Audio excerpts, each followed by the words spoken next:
मेरे भाइयों, रब्बे करीम আমাদেরকে দুনিয়াতে পাঠিয়েছেন কেন? দুনিয়াতে পাঠিয়েছেন রব্বে করিম শুধুই আমাদেরকে দিয়ে জান্নাত সাজাবার জন্য। যেমনটি কোনো মানুষ বাজারে যায় কেন? সে বাজারে যায় তার ঘর সাজাবার জন্য। বলেন, বাজারে কেন যায়? ঘর সাজাবার জন্য। বাজারে গিয়ে কিনে ঘরে এনে খায়, বাজারে গিয়ে কিনে ঘরে এনে সাজায়। বাজারে যায় মানুষ বাজারের প্রয়োজনে নয়, বাজারে যায় মানুষ ঘরের প্রয়োজনে। দুনিয়া হইল বাজার, এই বাজারে আসছি আমরা জান্নাতের প্রয়োজন। মায়ের পেট ছাড়া দুনিয়াতে আসার কোনো রাস্তা নাই, দুনিয়ার পেট ছাড়া জান্নাতে যাওয়ার কোনো ব্যবস্থা নাই। যে বলবে আমি দুনিয়ার পেটে আসব না, সে আর জান্নাতে যাওয়ার কোনো রাস্তা নাই। এজন্য ফেরেশতারাও জান্নাতে যাবে না, কারণ ফেরেশতারা মায়ের পেট হয়ে দুনিয়াতে আসে নাই, এজন্য ফেরেশতারা জান্নাতে যাবে না। বাকি ফেরেশতা যাবে কোথায়? কিছু ফেরেশতা জান্নাতে যাবে, কিছু ফেরেশতা জাহান্নামেও যাবে। কিছু ফেরেশতা জান্নাতে যাবে জান্নাতি হিসাবে নয়, ওরা যাবে আমাদের খাদেম হিসাবে। আর কিছু ফেরেশতা জাহান্নামে যাবে, ওরা জাহান্নামী হিসাবে নয়, ওরা যাবে দারোগা হইয়া যাবে, পিটাবার জন্য যাবে। ওরা হলো কারারক্ষী। বলেন, ওরা কি? কারারক্ষীরা কারাগারেই থাকে, লেকিন আসামি হিসাবে থাকে না। কি হিসাবে থাকে? ওরা কারারক্ষী হয়ে থাকে, আসামি হিসাবে থাকে না। আল্লাহ তাআলা জান্নাত রেখেছেন শুধুই মুমিনিনের জন্য। বলেন, জান্নাত রেখেছেন কাদের জন্য? শুধুই মুমিনিনের জন্য রব্বে করিম জান্নাত রেখেছেন। আর কুফারের জন্য, বেঈমানের জন্য রব্বে করিম জাহান্নাম রাখছেন। বেঈমানের জন্য জাহান্নাম নিশ্চিত, আর মুমিনের জন্য জান্নাত নিশ্চিত। কি বলছি বলেন? বেঈমানের জন্য জাহান্নাম নিশ্চিত। কিছু উদারপন্থী মানুষ আছে, উদারপন্থী মানুষ আছে, এদেরকে নিজেদেরকে মডারেট বলে, উদারপন্থী বলে। এরা সব ধর্মওয়ালাদেরকে জান্নাতি যাবে বলে। না, এটা উদারপন্থী নয়, এটা হলো নিজের ইসলামকে অস্বীকার করা। নিজের ইসলামকে কি করা? বলেন, নিজের ইসলামকে অস্বীকার করা। উদারতা মানে এটা নয়, কোরআন সুন্নাহ যা বলেছে তার বিপরীতটা বলে দিবা তুমি, এটা উদারতা নয়। এটা হলো নিজেরটাকে অস্বীকার করা। বলেন, নিজেরটাকে কি করা? বলেন, নিজেরটাকে অস্বীকার করা। ঈমান ছাড়া জান্নাতে যাওয়া এভাবে অসম্ভব। হাত্তা ইয়ালিজাল জামালু ফি সাম্মিল খিয়াত, সুইয়ের ছিদ্র দিয়ে ওট ঢোকা যেভাবে অসম্ভব। সুইয়ের ছিদ্র কত ছোট আর ওট কত বড়! রব্বে করিম এর থেকে মহাল, এর থেকে অসম্ভব আর কোন উদাহরণ দিলে আমরা বুঝতাম? বলেন, কোনো বেঈমান জান্নাতে যাবে না। বলেন, এটা কালেমায়ে তয়্যিবার মতো মুখস্থ করা উচিত। এটা কালেমায়ে তয়্যিবার মতো কি করা উচিত? মুখস্থ করা উচিত।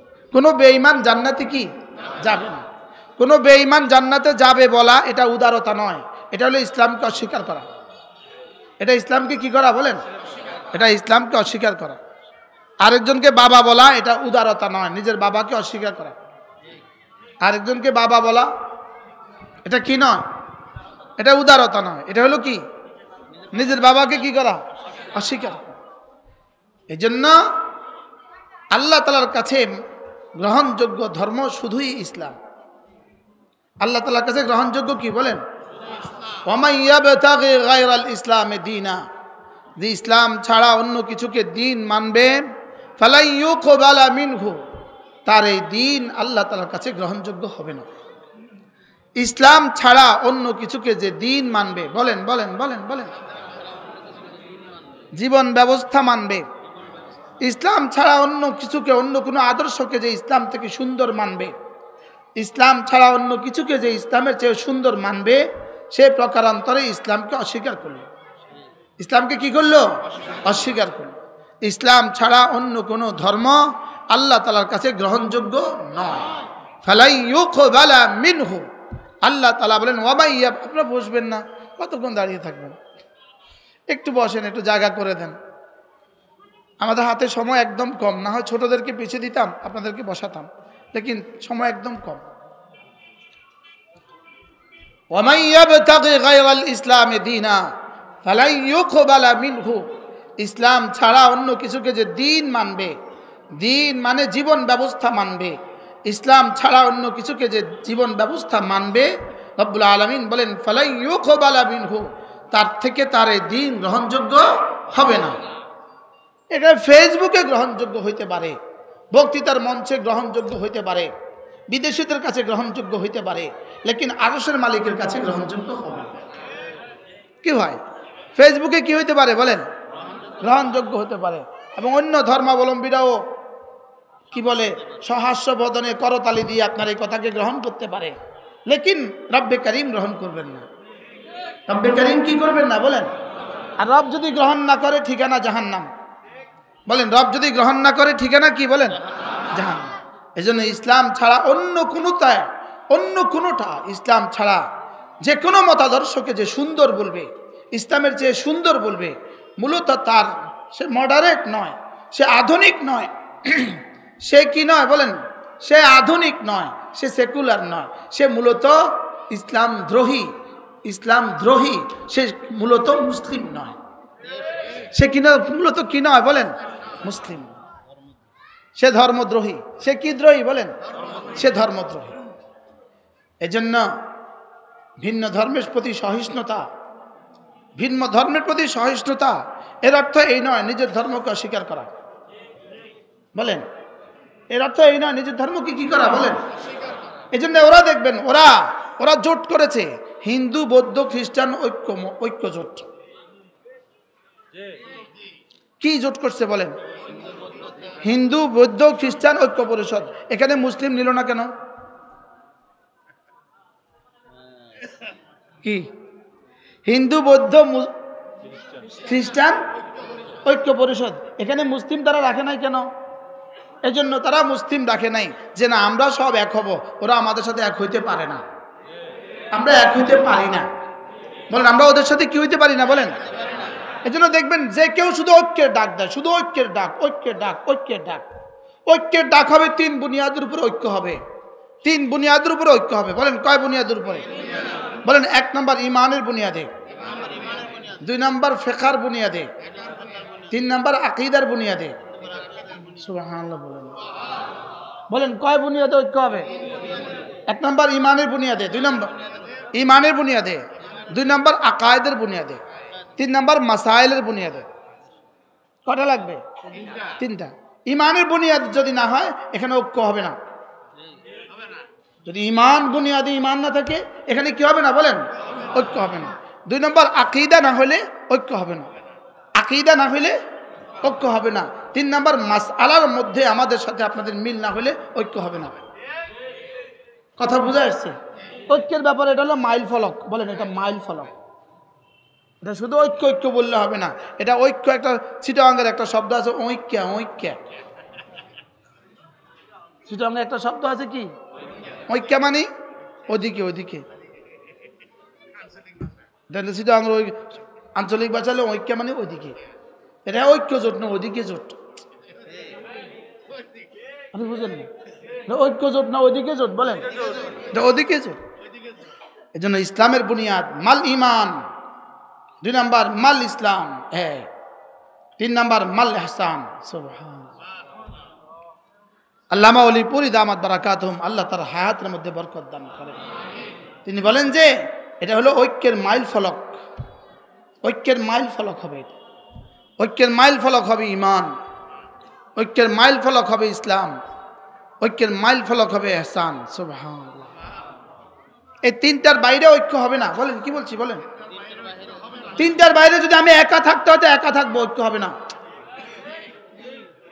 কি বলছি বলেন? কি বলছি বলেন?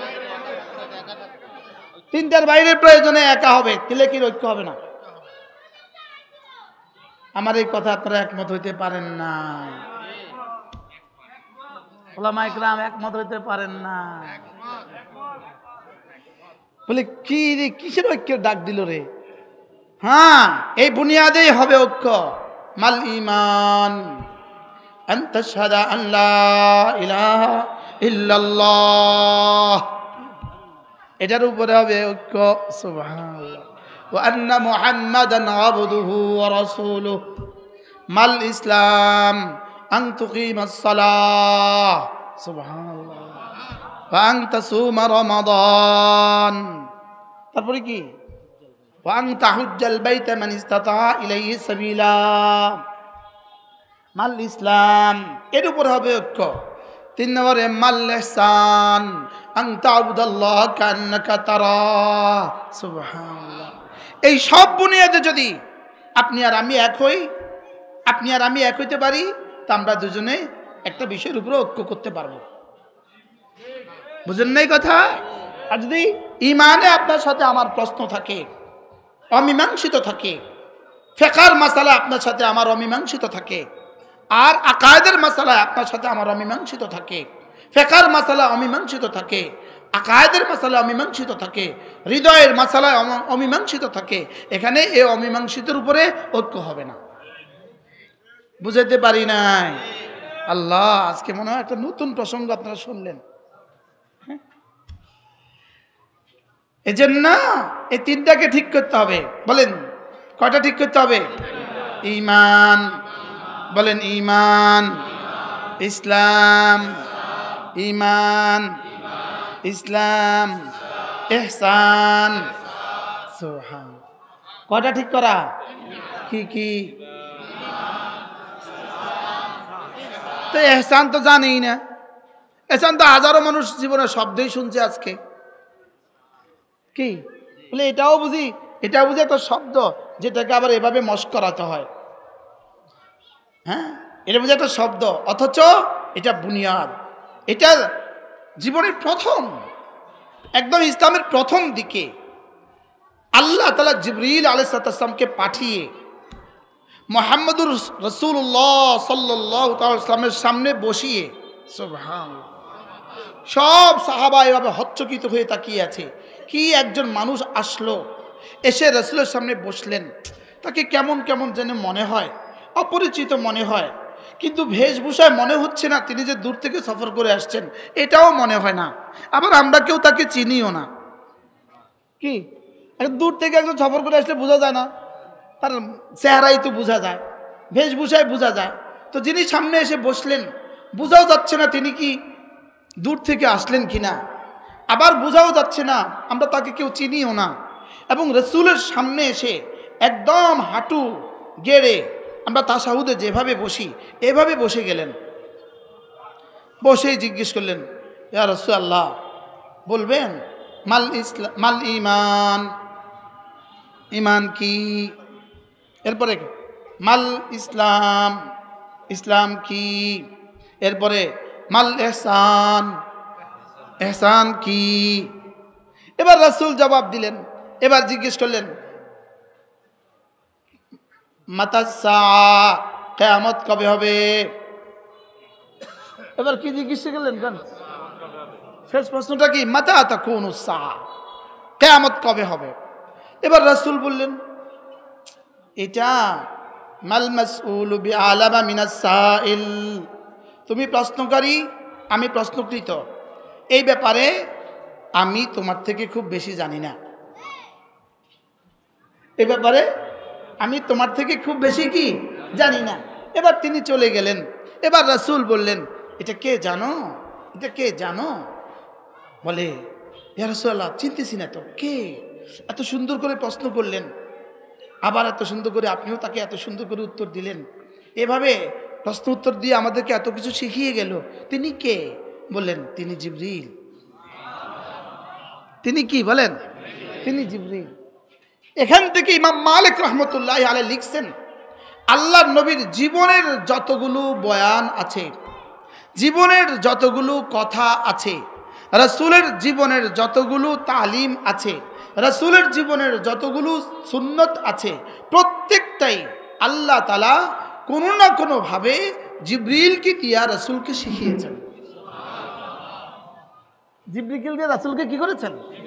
এজন্যই নামাজের শুরু ওয়াক্ত কখন হবে, জিব্রিল প্রথম দিন এসে শুরু ওয়াক্তে পড়িয়ে দিয়েছেন, দ্বিতীয় দিন শেষ ওয়াক্তে পড়িয়ে দিয়েছেন। এরপরে বললেন আপনার উম্মতের নামাজ এই দুই সময়ের মাঝে হবে। এই দুই সময়ের কি হবে? এই দুই সময়ের মাঝে হবে। ইমাম মালিক রহমতুল্লাহ লিখছেন যে আল্লাহ তাআলা রাসূলকে দিয়ে কোনো আমলকে জারি করেন নাই আল্লাহ শিখানো ছাড়া। সুবহানাল্লাহ। আল্লাহ কি ছাড়া? তাহলে মিসওয়াক এটা জিবরিল শিখিয়েছেন। সুবহানাল্লাহ বলেন। প্রতিটা আমল জিবরিল শিখিয়েছেন। প্রতিটা আমল কে শিখিয়েছেন? আমাদের এক বুজুর্গ আছেন হযরত মাওলানা জুলফিকার আলী নকশবন্দি দামাত বারাকাতুহুল আলিয়া। গত বছর মদিনায় তয়্যিবায় হজের সিজনে আমরা তাকে দেখার সৌভাগ্য হয়েছে। গত রমাদানে হযরত বলেন যে আকলে ইনসানি, মানুষের আকল এ পর্যন্ত রাসাই হইতেই পারে না। এক এক দোয়া রাসূল যেগুলো শিখিয়েছেন, যেই দোয়াগুলো রাসূল মসজিদে ঢুকতে শিখিয়েছেন, মসজিদ থেকে বের হওয়ার সময় শিখিয়েছেন, বাথরুমে ঢোকার সময় যে দোয়া শিখিয়েছেন, বাথরুম থেকে বের হওয়ার সময় রাসূল যে দোয়া শিখিয়েছেন, ভাত খাওয়ার আগে যে দোয়া শিখিয়েছেন, ভাত খাওয়ার পরে যে দোয়া শিখিয়েছেন, সফরে চলার সময় যে দোয়া রাসূল শিখিয়েছেন, রাসূলের জীবনের সমস্ত মাসনুন দোয়াগুলো, এগুলো কোনো মানুষের আকল থেকে বলতেই পারে না যদি রব না শিখাত। কি ভাই, তাহলে কি বুঝলাম আমরা? সব কিছু কে শিখিয়েছেন বলেন? আল্লাহ তাআলাই শিখিয়েছেন। এজন্য ঈমান কি জিনিস আল্লাহই শিখিয়েছেন, ইসলাম কি জিনিস আল্লাহই শিখিয়েছেন, আকীদা কি জিনিস আল্লাহই শিখিয়েছেন, ইহসান কি জিনিস আল্লাহই শিখিয়েছেন। কি হয়? এজন্য ওয়ামা ইয়ানতিকু আনিল হাওয়া ইন হুয়া ইল্লা ওয়াহয়ুন ইউহা। কাজী আয়াজ আলাইহির রহমা, কাজী আয়াজ আলাইহির রহমার একটা বিখ্যাত কিতাব আছে কিতাবুশ শিফা।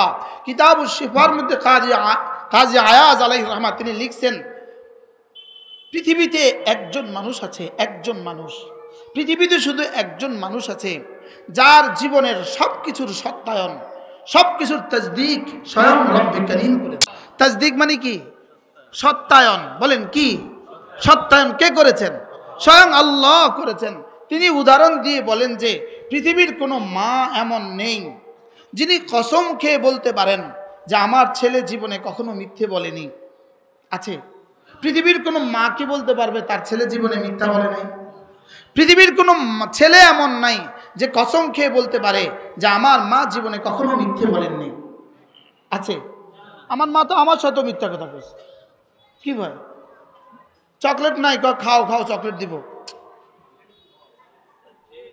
বলে কি বলে না? বলেন না? না, শুধু আমার মা কইছে, আপনার মা কয় নাই। কি আব্বা মাদ্রাসা যাওয়ার সময়, আব্বা বাজারে যাওয়ার সময় পড়া দিয়ে গেছে, আইসা মারে জিগায় ও কি পড়তে বসছিল? আমরা না খেলছিলাম, দুষ্টমি করছিলাম, তো মা পড়তে বসছে না, তো ভিটা দিব। আমার মার ব্যাপারে আমি তাসদিক করার সুযোগ নাই, আমার আব্বার ব্যাপারে আমি তাসদিক করার সুযোগ নাই, আর আরেকজনের ব্যাপারে তাসদিক করার সুযোগ কোত্থেকে আসবে? সেখানে আল্লাহ তাআলা কসম খেয়ে বলেন আমার রাসূলের জবানের তাসদিক আমি করছি, আমার রাসূলের চোখের তাসদিক আমি করছি, আমার রাসূলের দিমাগের তাসদিক আমি করছি, আমার রাসূলের আকলের তাসদিক আমি করছি, আমার রাসূলের দিলের তাসদিক আমি করছি, আমার রাসূলের চরিত্রের তাসদিক আমি করছি। কি হয়? আজীব না? তাসদিক মানে কি বলছি? সত্যায়ন। সত্যায়ন করে, যেমন সত্যায়ন করে না, সত্যায়ন করে, সিলমোহর লাগিয়ে দেয়। আল্লাহ তাআলা রাসূলকে সত্যায়ন করতে গিয়ে কসম খেয়ে খেয়ে সত্যায়ন করেছেন। এই সত্যায়নকারী কে? যিনি আলিমুল গায়বি ওয়াশ শাহাদা, যিনি পিছনেরটাও জানেন সামনেরটাও জানেন, তিনি সত্যায়নকারী। যিনি বাহিরেরটাও জানেন ভিতরেরটাও জানেন, তিনি সত্যায়নকারী। যিনি জাহেরও জানেন বাতিনও জানেন, তিনি সত্যায়নকারী। যিনি সিরও জানেন আখফাও জানেন, তিনি সত্যায়নকারী। সুবহানাল্লাহ। কি জানেন? সির আর আখফা। সির আর আখফার মধ্যে পার্থক্য কি? সির আর আখফার মধ্যে পার্থক্য হলো সির, খেয়াল করেন, এই মুহূর্তে আপনার হৃদয়ে যেটা আছে ভিতরে কিন্তু কিছু কিছু ঘুরছে, ভিতরে ভিতরে কিছু কিছু কিছু ঘুরপাক খাচ্ছে, খায় না বলেন? এটার নাম হলো সির। এটার নাম হলো কি? আর আখফা মানে হইল 40 বছর আগে পরে আপনার হৃদয়ে যেটা আসবে এটার নাম আখফা। সুবহানাল্লাহ বলেন। 50 বছর পরে আপনার হৃদয়ে যেটা আসবে আল্লাহ তাআলা এই মুহূর্তে সেটাও জানেন। ইয়ালামুস সিররা ওয়া আখফা, সিরও জানেন আখফাও জানেন। যিনি সিরও জানেন, যিনি আখফাও জানেন, তিনি তাসদিক করছেন। সুবহানাল্লাহ বলেন। ওয়ান নাজমি ইযা হাওয়া মা দাল্লা সাহিবুকুম ওয়া মা গাওয়া ওয়া মা ইয়ানতিকু আনিল হাওয়া ইন হুয়া ইল্লা ওয়াহয়ুন ইউহা। রব্বুল আলামিন বলেন, আমি কসম খেয়ে বলি, আমি কসম খেয়ে বলি, আমি ওয়ান নাজমি ইযা হাওয়া, আমি তারকারাজির কসম খেয়ে বলি, আমার রব, আমার রাসূল, আমার হাবিবের আকল যে পুত পবিত্র। মা দাল্লা সাহিবুকুম ওয়া মা গাওয়া, এটা হলো রাসূলের আকলের তাসদীক। সুবহানাল্লাহ। মা দাল্লা সাহিবুকুম ওয়া মা গাওয়া, আমার রাসূলের দিল জীবনে কখনো দল্লা হয় নাই, আমার রাসূলের আকল জীবনে কখনো গাওয়া হয় নাই। সুবহানাল্লাহ বলেন। অর্থাৎ আমার রাসূলের আকল জীবনে কখনো আকলের বিভ্রম হয় নাই, আকল বিভ্রম হয় নাই। তিনি জীবনে কখনো আকলেও বাঁকা কিছু ভাবেন নাই। সুবহানাল্লাহ। এরপর রব্বুল আলামিন বলেন, ওয়া মা ইয়ানতিকু আনিল হাওয়া, তিনি নিজের থেকে জীবনে কোনো কথা বলেন নাই। তিনি নিজের থেকে জীবনে কোনো কথা কি বলেন নাই। ওই শাহবাগে কিছু জানোয়ার ছিল, এরা রাসূলের চরিত্র নিয়ে কথা বলতো, রাসূলের চরিত্র নিয়ে লাফালাফি করতো। ওরা এখন কোথায়? ওরা এখন কোথায় বলেন? হ্যাঁ, এই জন্য পৃথিবীতে রাসূলের চরিত্র নিয়ে যতজনের কথা বলেছে ওরা কেউ আর বাকি নাই। লেকিন রাসূল ছিলেন, আছেন, থাকবেন। বলেন না ইনশাআল্লাহ। এই জন্য এই প্রসঙ্গ আমার আজকের প্রসঙ্গ নয়, কিন্তু আমি কি করব, হারিয়ে যাচ্ছি, আমরা এদিকে চলে যাচ্ছি, আমরা কি করব? আর আমরা আমাদের উপর নিয়ন্ত্রণ রাখি না, এটা রব আরেকদিকে ছুটে দেয়। রাসূল করিম সাল্লাল্লাহু তাআলা আলাইহি ওয়াসাল্লামের এবার আল্লাহ তাআলা বলেন, ওয়া মা ইয়ানতিকু আনিল হাওয়া, তিনি নিজের জীবনে নিজের থেকে কিছু বলেন নাই। সুবহানাল্লাহ বলেন। বলেন, রাসূল জীবনের নিজের থেকে কিছু কি বলেন নাই। রাসূল জীবনের নিজের থেকে কিছু বলেন নাই। এই জন্য মজার বিষয় হলো, রাসূল ঘরে গিয়ে যেটা বলেছেন সেটাও আমাদের জন্য সুন্নত, বিবির সাথে যেটা বলেছেন সেটাও সুন্নত, নাতিজের সাথে যেটা বলেছেন সেটাও সুন্নত। সুবহানাল্লাহ বলেন। কি হয়? জীবনে কখনো নিজের থেকে কিছু বলেন নাই। দুষ্টুমির ছলেও জীবনে কখনো খেলাফে ওয়াকে কোনো কথা রাসূল বলেন নাই। ওয়ামা ইয়ানতিকু আনিল হাওয়া ইন হুয়া ইল্লা ওয়াহয়ুন ইউহা। এভাবে আল্লাহ তাআলা রাসূলের দিলের সত্যায়ন করেছেন, রাসূলের চোখের সত্যায়ন করেছেন, চোখের সত্যায়ন। মা যাগাল বাসারু ওয়া মা তাগা, মা যাগাল বাসারু ওয়া মা তাগা। আমার হাবিবের চোখ দুটো জীবনে বাঁকা কিছু দেখে নাই। আচ্ছা, চোখে বাঁকা কিছু দেখে নাই, এটা সত্যায়ন করছেন আরশ আজিমে মালিক। কি বাঁকা কিছু দেখলে তিনি জানতেন না? হ্যাঁ, ইয়ালামু খাইনাতাল আয়ুন ওয়া মা তুখফিস সুদূর, ইয়ালামু খাইনাতাল আয়ুন ওয়া মা তুখফিস সুদূর। রব্বুল আলামিন বলেন, তোমার চোখে কি কি খেয়ানত করে, চোখের কোনা কাঞ্চি দিয়ে কি কি খেয়ানত করে আমি সব জানি। শুধু চোখে যা খেয়ানত করে সেটা জানি না, ওয়া মা তুখফিস সুদূর, এই খেয়ানতের পরে তোমার হৃদয়ে তুমি কি কি গোপন করো আমি সেটাও জানি।